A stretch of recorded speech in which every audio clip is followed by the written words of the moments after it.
Everybody,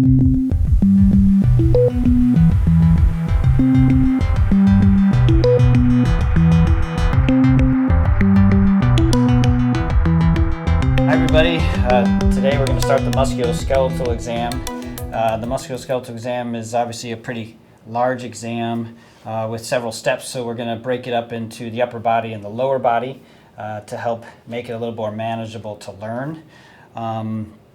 There's 6 main steps to a musculoskeletal exam, so inspection, palpation, active range of motion, passive range of motion if needed, if his active range of motion was diminished in some way, strength testing, and then special tests.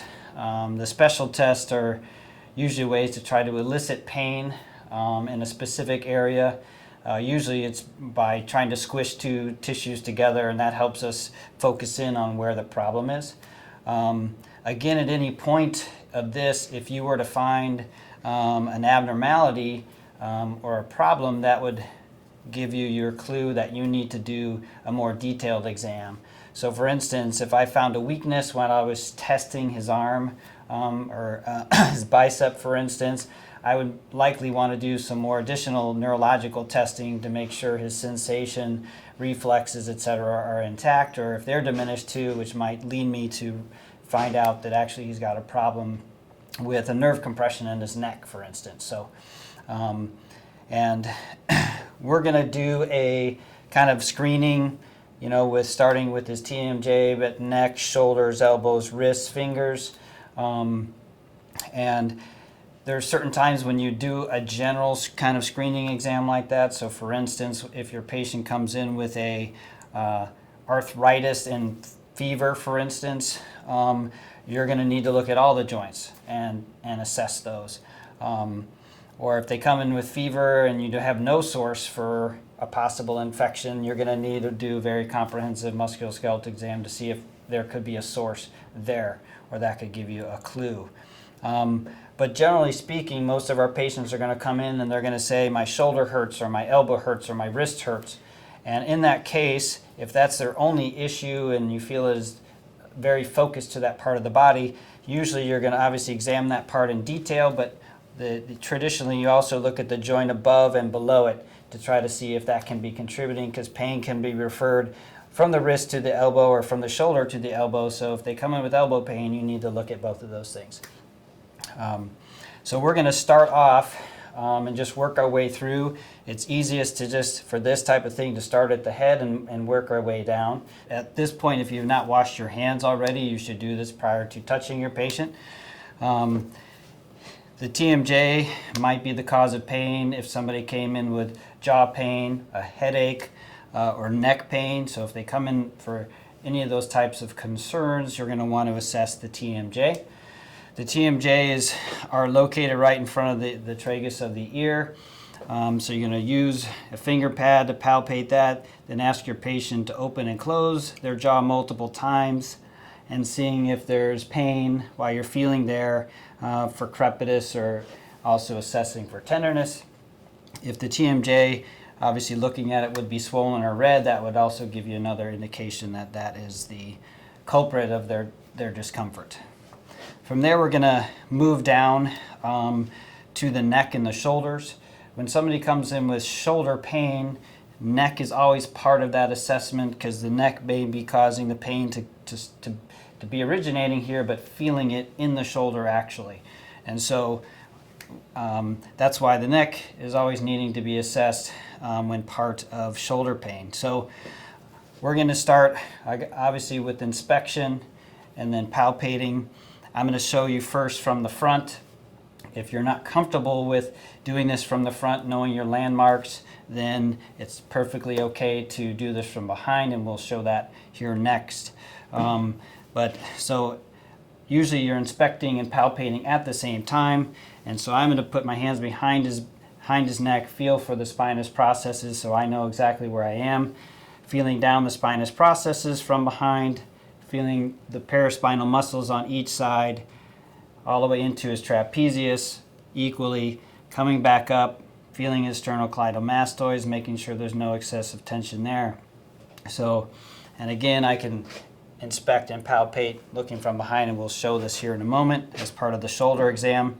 From there, we're going to do range of motion. So it's important to give your patient commands that are very simple. You never want to say don't do something, and obviously don't use medical jargon. You want to make it as simple as possible. So I'm going to ask Alvar just to simply put his chin on his chest, look up at the ceiling to check extension. His forehead should be almost pointing straight up there. Now look straight ahead again at me.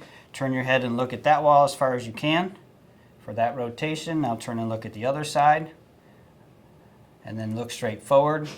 For side bending, I always recommend that you keep a hand on their shoulder. Patients will do this kind of thing when they're and it alters it. So put your ear on that shoulder. Excellent. Now switch sides. Excellent. So we've assessed all that range of motion. If I had found, again, a restriction or a limitation in the range of motion, then I would check it passively from there. So inspection, palpation, range of motion actively, passively. We're not going to do any special tests for the neck, so we're going to move on to the shoulder exam, and we'll have Alvar rotate and sit over here. And again, if you didn't know or didn't feel comfortable with feeling everything from the front, from on the neck perspective, you can obviously do that from the back. From the shoulder exam standpoint, the scapula is the base of the shoulders. If the scapula aren't staying on the thorax the way they should, then the shoulder can't function the way it should. So that's why the scapula is a big part of the shoulder exam, especially if somebody came in with a specific shoulder pain. You would really want to look at the scapula. But from here, I'm starting off by just looking at general symmetry. Are his traps level? Is one side higher than another? Are the scapula basically in the same position? Is one side higher? Is it rotated in? Is one side closer to the spine than the other side? All those things may be playing a role in their shoulder pain if that's what their concern is for that day.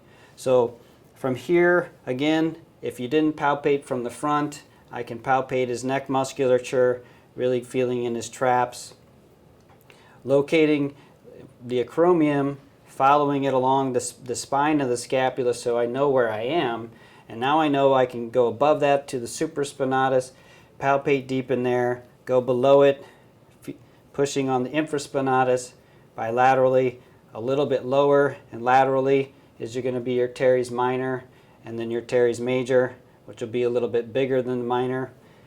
Working into the middle, feeling on down the rhomboids, making sure there's no tenderness there. And again, working on the spine of the thorax. From here, if he had a specific shoulder pain complaint, I would actually watch him from behind as he did his range of motion to see how the scapula moved. If your patient doesn't have a specific shoulder complaint and you're just doing a screening exam, that part is probably not needed. So we can have him rotate back to the front. Now move to the front. You can do a lot of this facing the patient to begin with, but again, you have to be comfortable with your landmarks. Musculoskeletal is all about surface anatomy and knowing what you're pushing on. So from the front, starting with the sternal notch is a great place for the shoulder exam. I'm inspecting and palpating at the same time. Again, looking for symmetry with his clavicles, with his trapezius. Is one side higher than another? Does something look like there's a step off, sagging down, those types of things? But starting here, I know where I'm at. So the sternoclavicular joints, working my way out the clavicles to the acromion, to the acromioclavicular joint here, assessing that for tenderness. And again, this is where I can move backwards up his trapezius and again into his neck and down, and I can actually assess his supraspinatus and infraspinatus from right here if you feel comfortable with that approach. If not, go to the back and assess it from that side. Part of that next step in terms of we've done the bony structures and the scapular structures, so now I'm going to move more anteriorly. So we're going to be feeling the deltoids here, finding your way here to the anterior part. We'll talk about how to find the bicipital groove in class, but just feeling along that to see if there's tenderness, working your way down the biceps and the triceps is all going to be part of the shoulder exam. Obviously meshing a little bit into the elbow exam too. So we've done our inspection, we've done our palpation. Now we're going to ask the patient to move actively, and then if he has some active limitations, I would assess things passively. Again, wanting to give them commands that are very easy to follow. So it's often a good idea you just stand right in front of them and show them what you want them to do as they're doing it. So for shoulder flexion, obviously you can't say flex your shoulders, they won't have a clue what you're doing, but if you have them just put their arms out in front of you and now raise your arms up over your head as far as you can. And then from here you can quickly look just to make sure that he's getting them all the way up, and then lower them down. For abduction, I like having them put their thumbs out to the sides here and then bring your arms all the way up like that. Excellent. And then back down. Great. For abduction and adduction, these are a little bit difficult to assess specifically. So you can have the patient reach across to one shoulder, and then we're going to switch sides and reach across with the other arm and down to quickly screen internal rotation and external rotation. You can have them for external rotation, place his hands behind his head. So that's going to fully externally rotate his arms, and this is a screen. And then for his internal rotation, you ask him to place his hands behind his back. Again, simple commands that everybody can do, and everybody's done. So that gives us all of our shoulder range of motions. Again, if you thought he couldn't do this and there was a problem, you'd want to assess it passively. I always like to assess shoulder internal and external rotation passively. The best method to do that is to hold his arm out to the side. This is 0 degrees, okay? You hold that scapula down, you rotate his arm back. This is 90 degrees of external rotation. From here, and I can actually feel he's got some clicking in his shoulder here. I'm not even sure he realized before. But here's my internal rotation. Should be about 45 degrees. This is where he stops. If I didn't hold his scapula, I could keep rotating it up, and it's all just scapular motion. It's not actually joint motion. So that's why that's important. So this is pretty close to normal as well. So I always do that. I think that's something you should do because it's easy to miss rotation just by this screen. So from here, we've done our inspection palpation, our active range of motion. He didn't have any limitations, so I didn't need to do passive range of motion. So now I'm going to go on to do strength testing of his shoulders. We're not going to do specific strength testing. We're going to do general strength testing. What I mean by that is that we're going to test we're going to test flexion, extension, abduction, adduction. And then when we get into the more specific tests later, we're going to assess the rotator cuff more specifically. So for strength testing, you must keep in mind that you're assessing the strength based on how strong you think he is. It's not simply resistance. If you're assessing for strength, your goal is to actually try to find a weakness if it is there. So that means Alvar here looks stronger than me. He's bigger than me, so that means I think I'm going to have to push on him pretty significantly to make sure he's strong enough. With strength testing, it's often easier to actually put your patient in the position you want and then just tell them to push up against you, for instance, as opposed to telling them to raise their arms and do this and so forth. So for shoulder flexion, I'm going to simply grab his arms and lift and put them in the position I want. Now I'm going to put my hands here and just tell him to push up against me as I gradually add resistance, and he holds it there very, very nicely for me. And I started actually put my body weight on him, so he got a good strength test. From there, I'm going to have him put his arms behind him. If you didn't assess extension already, you can check his extension here. You can't check extension at the same time. That would be very awkward, so you have to do one side at a time. So for that, relax for me. I just have them bring their elbow back. I put my hand right here against the back of his elbow and put my other hand in front of his shoulder, so that way all he's got to focus on is pushing here. Then again, I give him a simple command, push against my hand, and then I can start to push in there, and he can provide a good resistance, and he's not having to use his whole body to sustain the force against me. I would then repeat that on the other side. So whenever somebody comes in with a complaint or concern about shoulder pain, for instance, you're always judging the painful side against the non-painful side. So I would need to assess and compare. So that's why it's so important you expose the patient skin on skin so you can actually compare, and you test one side and test it against the other side. So we've done flexion extension. We'll do abduction. Again, for that one, I just have them arms out to the sides, and again, push up against my hands, and then I start to lean in on them pretty hard, and I can provide a lot of force that way. If it was a little old lady, I would probably use my 2 fingers and move in a little bit closer. Somebody really big and strong, you might want to move out a little further. That way you can put more torque. But the point being is that you need to adjust your test to the patient. Be sure to never bounce, just gradually add more force, or else you could hurt them.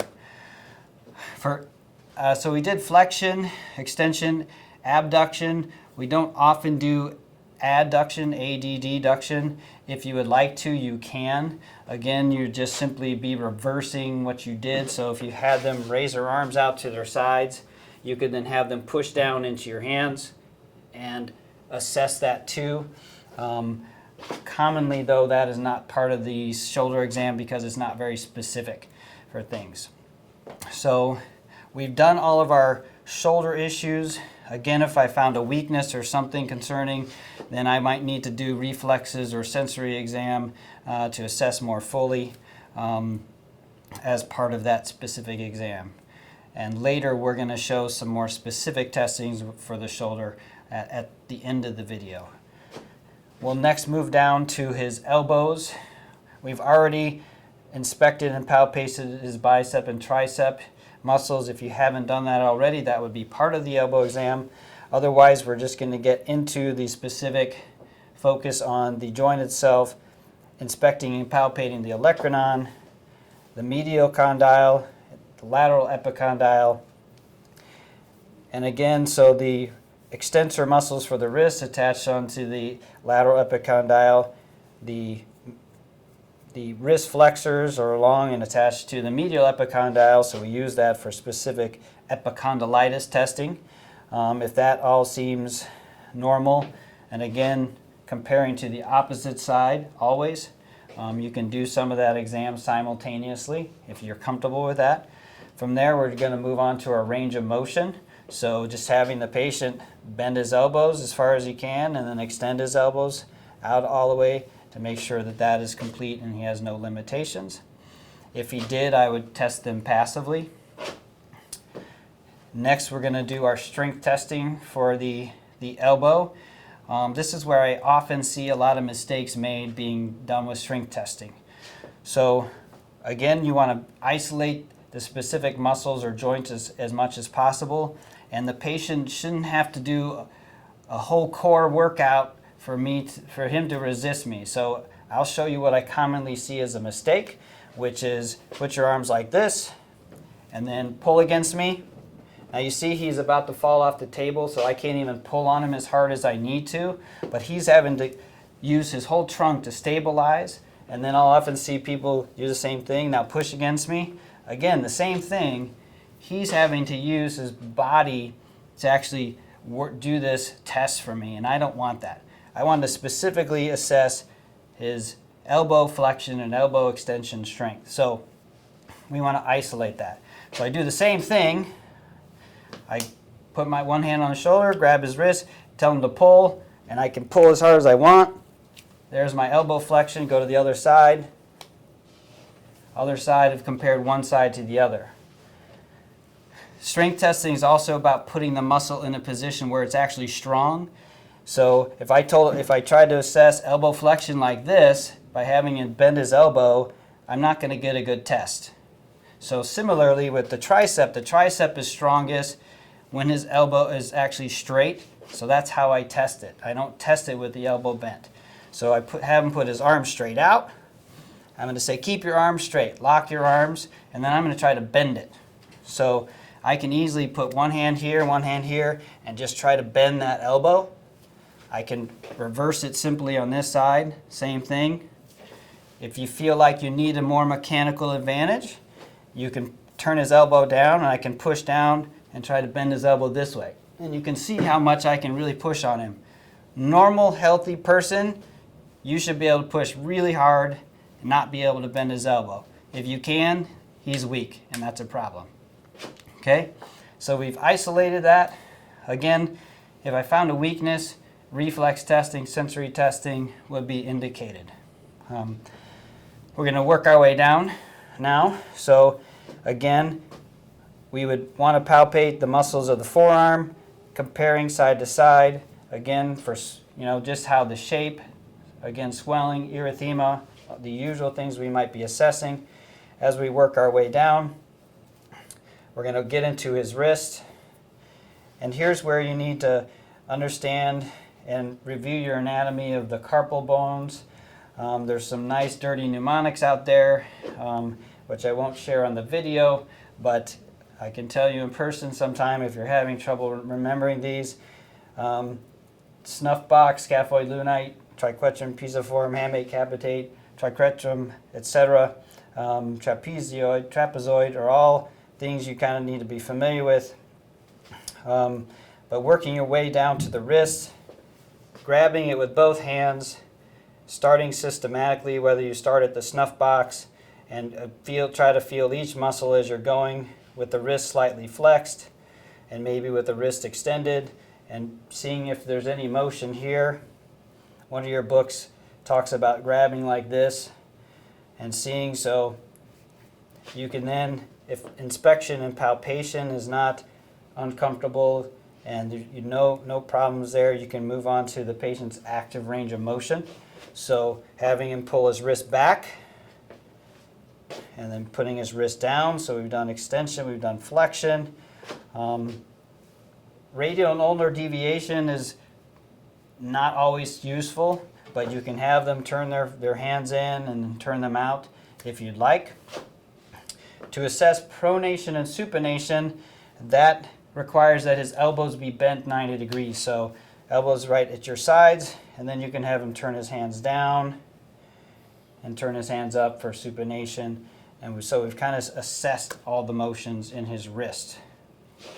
From there, we're going to keep moving our way down. I'm going to talk about special tests for the wrist at the end again in terms of carpal tunnel. But we're going to move on to the hand. Again, inspecting, palpating at the same time. Work your way down each metacarpal and getting into each of the MCP joints here. Again, you need to use both hands because your goal is to try to find if there's swelling and effusion, so a squishy, bogginess sensation. But if you push from the top without pushing from the bottom at the same time, you won't be able to feel it because it's just going the opposite direction. So when you do this, you got to be pushing up from the bottom and either this way and then feeling here, or simultaneously and focusing on each joint, working your way to try to assess, because this is really important to assess for arthritis of multiple causes. Don't forget to include the thenar eminence, same thing, getting on all sides of that joint as you work your way down. And you can do this same thing around for each of the fingers. Range of motion for the hand, very simple. You don't have to do anything complex unless you find an abnormality. So all we got to do is have them do this and then make a fist. Pretty simple. So just open up and close. That's pretty much all the full range of motion we need to do for the fingers. So we've done our inspection, palpation, active range of motion. If I don't find any limitations, then I don't need to do anything passively. We're going to go on to strength testing. I'm going to kind of combine the wrist and the hand together because they really go together. Obviously all the muscles and the tendons cross both joints. So we're going to start off with the wrist, and again we want to isolate each wrist, comparing one side to the other. So I'm going to have him make a fist like this and pull his wrist back, and then from here I can isolate and hold his arm, and so now all he's got to do is focus on his wrist. So now I can pull on this and pull as hard as I want, and come onto the other side again, pull as hard as I want. And again, a normal healthy guy like this, I should not be able to get that wrist to move at all. Now we're just going to simply ask him to flip his wrists over. Again, pull his wrist back, and then I can isolate again his wrist flexion. That way again, he doesn't have to do much except focus right on that single wrist, because I'm supporting him here, and I can really pull down hard and not get any motion there. So we've done wrist extension, flexion. We're going to move our way down to the hand and do grip. This is another place where I often see incorrect technique, where people will say grab here and pull like this, and again the patient has to not fall forward and resist with his whole body, and I don't know how well he's gotten a good test. So this has to be done one at a time. Squeezes my two fingers, I hold his wrist. Now I can pull almost as hard as I can, and unless he's sweaty, I really shouldn't be able to pull my fingers out. Repeat the same thing on the opposite side. For this, you do need to move into your other position, because to do it well, grab two fingers, isolate his wrist, now pull, and he's got a great grip there. So moving down, we're going to just get into his fingers just a little more specifically, and I'm going to test his strength against mine. I'm going to have him open up his fingers wide. I'm going to use my thumb, so my right thumb against his right thumb, and I'm going to push in like this, and if he can resist me as much as I can resist him, I know that he's strong. I'm going to do the same thing with the pinky. If I'm collapsing before he is, then I'm the weak one, all right? So repeat the same thing on this side. Hold the wrist, push his thumb against your thumb. Again, his pinky against your pinky. So now you're assessing his strength with abduction and abduction of his fingers against your own. It's the same nervous innervation whether you're abducting or adducting, so that's why you don't need to do both. And we'll talk about more specific tests in class for that too. So we've done our general screen. Now we're going to go back and talk a little bit about more specific tests for shoulder pain or wrist pain. And so this would be more of what you're going to do. You're going to add on when your patient comes in with shoulder pain. And so what we want to do is actually try to assess the rotator cuff muscles more specifically. So supraspinatus, infraspinatus teres minor, and then subscapularis. So for the supraspinatus, the first motion of shoulder abduction is all supraspinatus. Can you truly isolate the supraspinatus? No, you cannot. But we're going to pretend we can, okay? It's traditional to do this. It's called the empty can test. So what I'm going to do is I'm going to put his arms in line with his scapula. Try to make a straight line with his supraspinatus and his arm at about 30 degrees less than 90, so about 60 degrees, and notice how it's slightly in front. And so what I do for this is simply grab the patient's wrists. You can relax for me for a second, because it's hard to explain that position, right? So I just grab their wrists, turn them down, and I put them exactly where I want them. Then I can let go.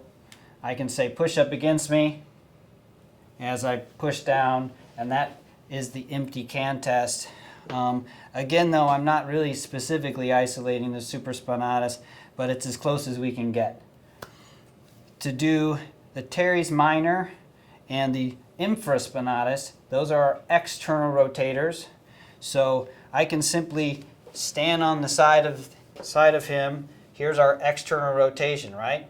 So if I've shortened those muscles, now all I got to do is have him push against me. So I have him put his elbow in my hand, and now I can just tell him to push against my hand as I try to rotate him in.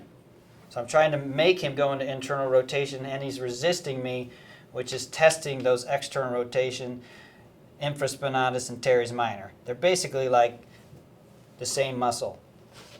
The subscapularis is a little more complex because there's so many muscles involved in internal rotation. If I just had him pull in internal rotation this way, I'm actually testing his chest, his pec major, the most by doing this. So in order to really test the subscapularis to isolate it, we have to try to put him in a funny position so that way we've taken all those big muscles out. So I'm going to have Alvar turn and face this direction because this is a little bit of a different maneuver and you'll need to see what's going on. So this is called the lift-off test. So I'm going to have him just ask him to put his hand behind his back. So that's a first easy step. Everybody can do this. Now from there, he's going to be clueless. If I ask him to push against me, he's not going to know what to do. So I'm going to help him. I'm going to grab his wrist.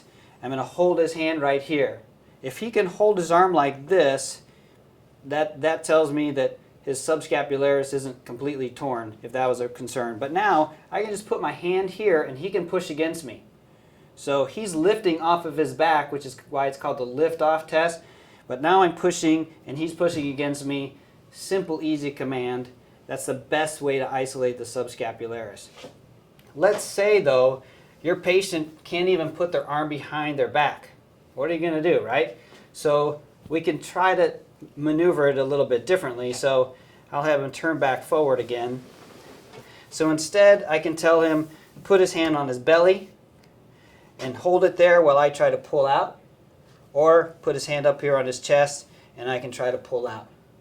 And at least that's a little bit better than using that huge pec to try to do the internal rotation. Those are our internal or rotator cuff muscle tests. The other two tests I want to teach you are the impingement signs. Impingement is a syndrome. Basically everything's inflamed for some reason underneath the acromion. All that space is now swollen, so whenever they move their arm, things get squished and it hurts, okay? So we're going to do two tests for this because they're very common. They're things that are on boards and very useful. So the two of these that we're going to do are called the Hawkins sign and the Neers sign. The nice thing about these is that if both of these are negative, the probability of them actually having a rotator cuff problem is really low. So that's another useful reason to know these. So both of these involve taking this greater tubercle of his humerus and then squishing it into the acromion. Pretty simple. The Neers test, I'm going to take his arm. I'm going to internally rotate it. So I've rotated that tubercle forward and now I'm going to hold his scapula down. All I got to do simply is lift his arm up, just relax. And now I'm squishing that all together.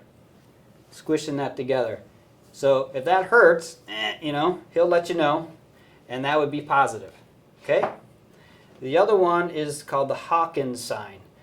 Similar concept, little different technique. So arm is up, 90 degrees of shoulder flexion. Notice how the elbow is right in front of the shoulder. From here, again, I'm going to squish that greater tubercle into the acromion, but I'm going to do it by internally rotating his arm. So by doing this, again holding the scapula down, now I'm squishing that together. Everybody will naturally have a hitting point, but notice it doesn't cause any pain. But believe me, this hurts like hell when you do have an impingement. So this is the Hawkins again. 90-90, very important. Starting here, internally rotate, squish that together. The Neers, internal rotation, raise that up. And those are your two impingement signs. Again, both of those being negative, very low probability of actually a rotator cuff problem. So we're going to talk a little bit about wrist stuff, specifically carpal tunnel syndrome. So I'm going to sneak over to the other side here just so we have a better view. The only reason why I continue to teach these two particular tests, the Tennell's and the Phelan signs, are because they're going to probably still be on your boards. The fact of the matter is that they're actually not very good tests. You could flip a coin and get the same result. So that's why I don't typically use them, but they're still commonly used, and you're going to likely see them on board, so you need to know what they are. Carpal tunnel is a tricky thing. You can actually have the same kind of symptoms from muscle issues up here in the forearm. So like anything, like I mentioned at the beginning, when somebody has pain in a joint, you want to examine above and below it to see if any of those things are contributing. That's why when you're doing your palpations of muscles, you're actually trying to find those knots, those cranky spots. If I were to find that cranky muscle right here and push on it, and he tells me it hurts and that creates his pain down in his wrist, that very well could be the cause of his pain and has nothing to do with his wrist or actually being carpal tunnel syndrome. So that's why we do that. But specifically with carpal tunnel, the patient will have, numbness and tingling in the median nerve distribution, hopefully, and they'll come in with some pretty classic things, shaking their hands to relieve the pain, but usually they have repetitive motions that they're dealing with. But these two tests have been around forever. The first one is Tennell's. So just think T with tapping, Tennell's is tapping to keep them straight. So here I'm just going to do this and tap on that median nerve. And if this causes zinging and tingling and zapping into his hand, that would be positive. Again, somebody can not have carpal tunnel syndrome, and I can reproduce that, and that's why it's not a very good test. The other one is called the Phelan sign. So I'm going to ask him to put his wrists together like this and hold it here like this for 60 seconds. If while he's doing this, he starts to get numb and tingling in his wrists and his hands in the median nerve distribution, then that would be considered a positive test. Again, this can be positive in people that don't have carpal tunnel syndrome, which is why it's not a very good test, but you're going to see it on board, so you need to know what it is. The best test for carpal tunnel syndrome is actually trying to assess if there's weakness in the thumb, specifically abduction, because that's pretty much purely the median nerve. You may find that the muscles of the thenar eminence look a little atrophied on one side compared to another. The problem is that this is going to be a little bit a sign that appears later in the game, so they'll have to have those symptoms for a little bit longer. But easiest put their hand on their thigh or on the table and tell them to lift their thumb up in the air. And so, yeah, just straight up right there, and then I'm going to try to push it down. And if he can't hold it, and again, I'm going to compare it to his good side. So if he's like that and I push down and that's really strong and this side's really weak, then that would be a positive test. So that's the best carpal tunnel test there is. Shaking the wrist off to relieve the pain actually is a better sign than Tennell's and Phelan's in some studies. So interesting. But again, this is a later sign. The last wrist hand sign I'm going to just go over today is called the Finkelstein's test. It's Flexor Tenosynovitis.